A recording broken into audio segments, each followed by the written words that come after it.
শুক্রবার সকালে শিলিগুড়ির ৩১ নম্বর ওয়ার্ডের অন্তর্গত নৌকাঘাট এলাকায় মহানন্দা নদীর চরে এক যুবকের মৃতদেহ উদ্ধার হয়। স্থানীয় বাসিন্দারা গোবিন্দ দাস জানান, সকালে নদীর চরে হাঁটতে যাওয়ার সময় জঙ্গলের মধ্যে দেহটি দেখতে পান তিনি। এরপরে খবর দেওয়া হয় পুলিশকে। খবর পেয়ে এনজিপি পুলিশ এসে গোটা বিষয়ে তদন্ত শুরু করেছে। এলাকায় উপস্থিত মানুষদের সঙ্গেও কথা বলেন পুলিশ আধিকারিকরা। ঘটনাস্থল থেকে দেহটি উদ্ধার করে ময়নাতদন্তের জন্য উত্তরবঙ্গ মেডিকেল কলেজ ও হাসপাতালে পাঠানো হয়। শিলিগুড়ির মহানন্দা নদীর চরে উদ্ধার মৃতদেহ, ঘটনা তদন্ত শুরু করেছে পুলিশ।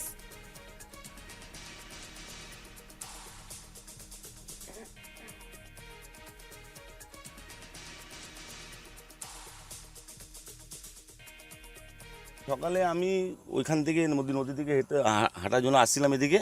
আসার পর এদিকে যখন যাচ্ছি তখন আমার সাথে আরেকজন লোক ছিল, এই নৌকাঘাটের একজন। উনাকে আমি এখানে দেখলাম, বললাম এখানে কি প্রয়োজন পড়ে আছে একটা। আমি ওখান থেকে দেখলাম, তো দূর থেকে দেখলাম, তো লোকটা আমার সাথেই ছিল। আমি লোকটা ওখানে কাকা দেখো ওখানে একটা কি জন্য পড়ে আছে। দুজন মিলে আসলাম, দেখে একটা বডি। সঙ্গে সঙ্গে আমি রাস্তা থেকে ওখানে উপরে ওখানে একটা লোক বসেছিল বয়স্ক, ওনার কাছ থেকে গিয়ে আরও দুটো ছেলের কাছ থেকে কথা বলে মোবাইলটা নিয়ে 100-এ ফোন লাগালাম। 100 এই অবস্থায় এরকমই ছিল।